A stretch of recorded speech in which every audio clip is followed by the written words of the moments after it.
What is going on, comic book gang? My name is Jancy, aka Year of the Collector, and I welcome you back to another episode of the Zatanna series by Jamal Campbell. This is issue number 5, titled The Penultimate Chapter of Zatanna's Story. Let me read you the solicitation as part of the intro to this video. The trap is sprung. All cards are drawn. The guillotine descends. As a tragic tale of loss and demise is told, Zatanna has one chance to discover the secrets of the cursed sword, regain control over the narrative, and save herself. If not, when the story concludes, so does her life. Issue number 5 is easily the best one from the entire series, in my opinion. I'm going to be honest here. I was dreading the amount of work it was going to take me to break down this one single issue because of the Easter eggs and callbacks, and I was right. To my count, there's a very least 17 references to Zatanna's past stories and events in just these 32 pages. If you don't believe me, stay all the way to the end and you'll see them for yourself. But we are in for a treat, comic gang, let me tell you. There's breaking of the fourth wall, there's a family reunion, we will have a long gun villain make their return, and so much more. So without further ado, let's begin.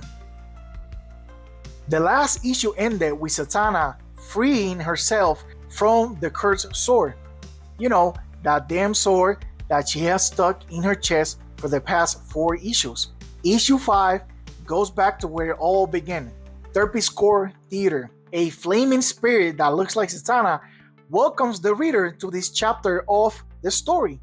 For the next couple of pages, we're doing a walkthrough of Zatanna's greatest hits, or greatest misses, depending on who you ask. This next retelling of Zatanna's life is a sad one by all intents and purposes.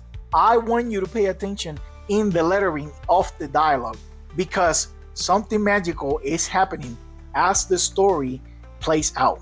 The first memory shown is Giovanni Zatara paying his respects and mourning his deceased wife, Sindella. The death of Sindella took place in Justice League of America number 165 from 1979, in the pre-crisis era of DC's history. Back then, Zatanna was already grown, so this memory depicts the story a bit differently. I understand Sindella also appeared in Justice League Dark post Flashpoint, and she looked entirely different, but it was very brief, and there isn't really a death scene or a story where Sindella died. Also, Mark Waid's The New History of DC is currently retconning or realigning the timeline, so we'll see what happens with the story of Zatara's family specifically. So, for the purposes of providing context to this story, I'm going to reference the JLA 165 issue when I talk about Sindella's death. So following the story, Sindella sacrificed herself to save everyone in the Justice League, including her husband and daughter. So Giovanni was now alone to raise their daughter, and he did not have a great time as a single parent, let me tell you. Eventually, Giovanni gave up training or teaching Zatanna the ways of stage magic and real magic. Instead, he focused more on Zachary, her cousin, because he showed more aptitude for magic than Zatanna.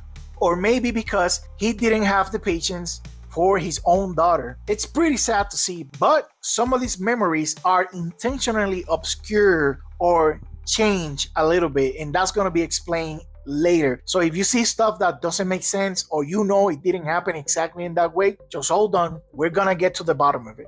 Despite Giovanni's shortcomings as a father and mentor, Zatanna grew up with a chip on her shoulders and wanted to prove her father wrong. So she tried teaching herself magic by going through her father's books and artifacts. As you can imagine, this was a recipe for disaster. Zatanna messed with things beyond her understanding. She messed with a sword from Giovanni's collection. This wasn't just any regular sword, of course. In fact, this was the sword of Paracelsus. I'm pretty sure I messed that up. And it was a prison for a sorceress named Allura. Like everything else referenced on this issue, the sword of Paracelsus first appeared in the Silver Age. specifically on Justice League of America number 59, all the way from 1966. Zatanna was looking for her father, who had disappeared from the realm of Earth. When she found this sword, she used her magic to compel it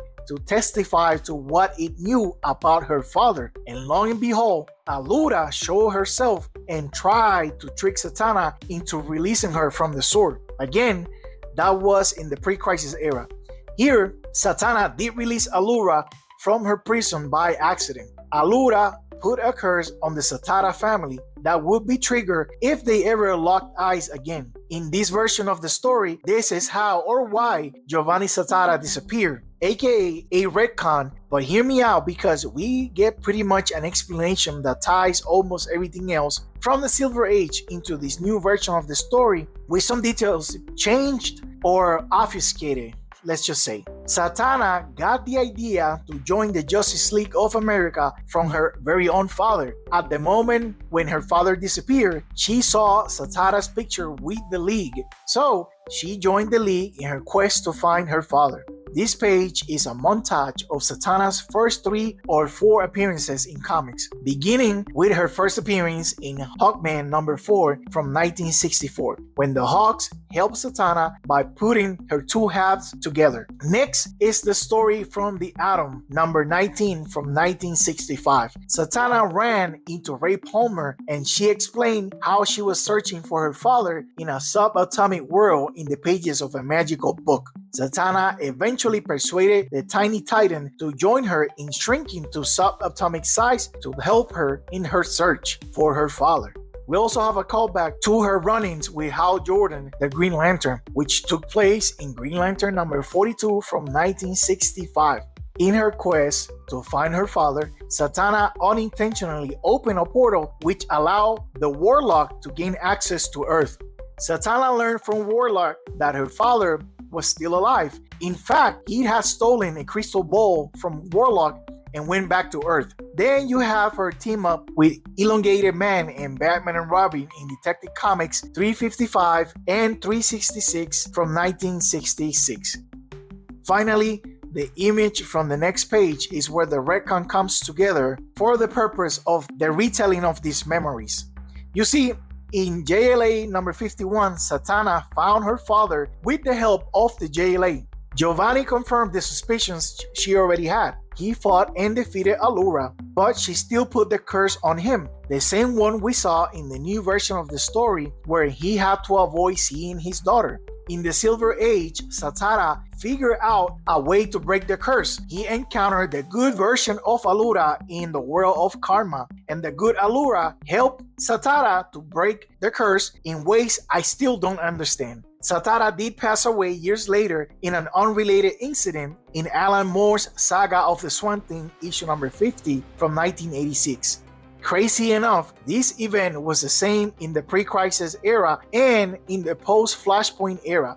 It did not change at all, as seen in the Justice League Dark number 12, when Constantine recalled the moment when Zatara died. So yeah, Zatara is still dead, if you were wondering.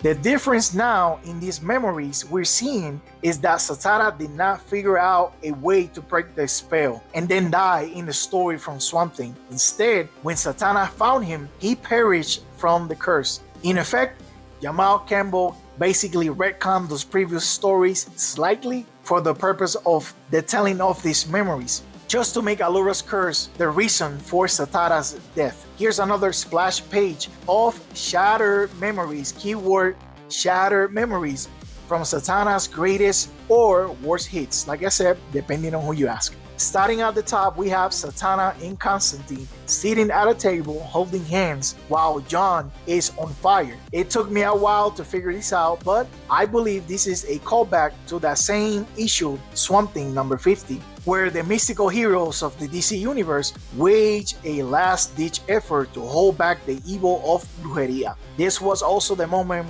where Zatara died, like I said before, not Constantine, like we see in this Shattered Memory. You have the Justice League Dark storyline from 2018 called The Last Age of Magic, where the Justice League Dark met the Upside Down Man for the first time. Here it looks like the upside down man won, which isn't exactly true. You also have Zatanna wiping Batman's memories from the infamous story called Identity Crisis. Fun fact, this moment happened off panel in Identity Crisis. You don't actually saw Zatanna doing this in that book. There is, however, a flashback panel in Adventures of Superman number 644 from 2005 that shows Zatanna doing this exact same thing to Batman. So this memory did happen exactly like it's shown here.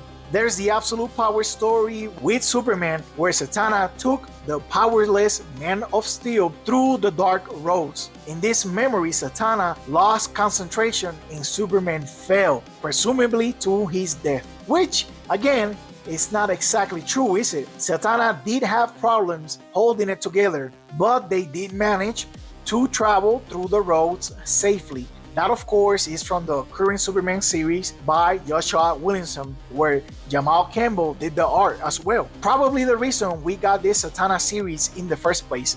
Finally, the bottom images are possibly a callback to Brother Knight's murder spree from Paul Dini's run and the Lady Waid eating away at Adam. I'm sure you remember him. He was Zatanna's assistant who betrayed her at the beginning of this run. But this also could be a fake memory of Brother Knight and Lady Waid killing Zatanna's stage crew, which again is not right either. Only Adam was murdered by the two of them. Everyone else was safe or is safe up to this point in this story. Well, all these lovely memories were interrupted by the same voice that's been trying to reach Zatanna since the last couple of issues. Zatanna wakes up tied to the lighthouse again, but this time she's not alone.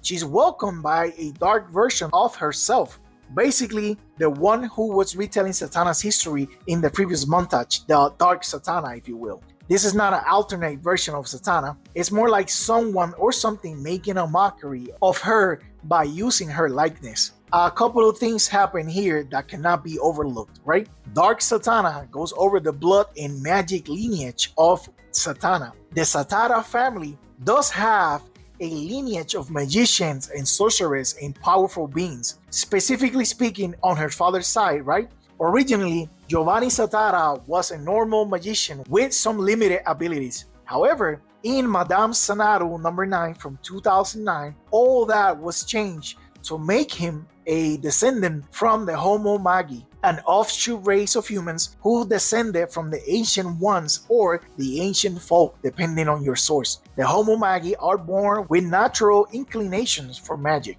When Zatara was a child, he received a visit from the Phantom Stranger who brought him the books of Leonardo da Vinci, who was also a Homo Magi, get this, and the ancestor of Zatara. Long story short, that's how Zatara learned to control his powers at a young age, and eventually the reason why he became such a powerful magician. Also, her mother Sindella was too a Homo Magi or Magi, with a lineage that goes back to Atlantean royalty. I'm fuzzy on the details here, but from what I found, Sindella was originally from a northern city in the country of Turkey, and that's where Zatara and Sindella met for the first time, or at least that's how it was told originally in the JLA number 164. I felt that it was important to break that down because Dark Zatanna brings up the lineage to try to shame and embarrass Zatanna, calling her a failure and a wasted potential. But Zatanna was not fazed by these insults. Her memories, even the bad ones, were being mischaracterized. Zatanna also acknowledged the mistakes she's made in the past, but she's grown from them. That's why she doesn't feel the weight of those mistakes holding her down. She goes on to say that these portrayals come across as self-loathing, crippled with fear of failure, and an unhealthy obsession with legacy and a rejection of hope. And that's not her. The spirit disagrees and calls her a liar, as to say Zatanna doesn't believe what she's saying. Then Zatanna comes back and says maybe she is lying. Maybe she's still trying to negotiate with how she feels about her past, but also there is magic in lies, and the spirit disagrees because there she was, tied to the lighthouse, magicless, quote unquote. But if you haven't noticed, Zatana was literally broken into pieces at this very moment. But Zatana goes, okay, then I guess I'll use your magic then. What the spirit didn't notice is that bits and pieces were stolen from the story she was telling earlier. If you didn't notice it either during the previous pages, there were some letters that were substituted by a star. Zatana stole those letters from the spirit and now she used them for a magical spell. This spirit is just an avatar for the real person who's messing with Zatana, right? And because of who they are, they can't stop telling this story. So they're forced to finish this tale and spell out the letters Zatana stole to complete the story. Let's go back and see what letter got stolen. T from the word through, U from unstoppable, P from inescapable, A from death, N from unfortunately, N from not, A from magic, T from the, A from Allura, Z from Zatara, K from embarked, C from encounter, A from also, B from bewitchment, R from hour, E from sealed, H from father, T from the, E from one, G from everything, O from homo, as in homo Maggie, and finally T from what. I put together this graphic that shows what these letters say, all together spelled backwards. Reads, put Zatana back together. And just like that, the spell does its magic. Zatana was put back together from all the pieces of her that were floating around in this realm. The spirit of Dark Zatana could not believe her eyes. She said it was impossible, but Zatana only does the impossible. Her next spell was supposed to be a disappearing spell. However, she put way too much juice on the spell and Zatana ended up breaking the fourth wall when she left the comic book pages altogether. Zatana even acknowledges the reader's presence, and while she moves above the sketch pages, if you look closely, the story was supposed to happen very differently. Zatana was supposed to die, but her magic and the breaking of the fourth wall rewrote the story essentially. If you were to scale this feat, and by no means I'm no expert, but this puts Zatana's abilities and magical prowess above and beyond the existence and possibility of all reality of comic books. She literally walked over Jamal Campbell's sketch pages. If you look on the top, you can see the admin info for these pages. She had to do another spell to return to where she belongs, but before she went back, she took a moment to thank us for reading and said bye, which further proves my point about the scale of this trick. So Zatana returned to the lighthouse because the sword was still pinning her to this dream, to this realm. She felt some type of presence inside the lighthouse, so she decided to go back to check it out. She walked up to the door, and before she knocked, something fell off. Something was giving her the creeps. But then she heard a voice reciting a poem from inside, and the word bubbles are the same as the ones from the voice that has been trying to reach her before. Zatana recognized the poem and she started reciting along with the voice until she looked through the window and she recognized the person inside the lighthouse. It was none other than her long lost mother, the sorcerer Sindella. They sat down, got comfortable, and shared some stories while they sipped some tea or coffee. After a while, Sindella couldn't help but get emotional and appreciate and admire who her daughter grew up to be. And she gives all the credit to Giovanni, her husband, for raising their daughter alone. But Zatana told her mother that yes, while her father raised her by himself, she also could hear her mother's voice every now and then. That Sindella's voice guided her in her time of need, like we seen in this run so far. Unfortunately, the reunion was short-lived. Sindella walked Zatana to the top of the lighthouse and bid her farewell before she went away, as she put it, to her next performance. Zatana stepped through the door and there it was, the light sword cutting through the lighthouse, and on the table was again the dark Zatana waiting for her. She claimed that no matter what Zatana did, she was bound to this place and to her from the moment Adam stabbed her with the sword. Zatana realized this time the spirit was actually telling the truth, unlike some parts of the story she told earlier. The spirit wager they do some form of game to settle this matter, but Zatana offered to tell a story instead, and the spirit agreed to hear her out. This was the story of Vidofnir from Norse mythology. Basically, this rooster was placed on top of the world tree to watch the first frost of the threefold winter. One day, the god Loki snuck up on Vidofnir and stabbed it with a light sword. Vidofnir could not see what happened to it. The rooster could only hear the false whispers because that is the nature of Loki and his sword. It's hard to see, hard to grasp, but with just a little bit of the truth, its nature is revealed because this sword's name is Leviathan, a creation of Loki that we commonly call a lie.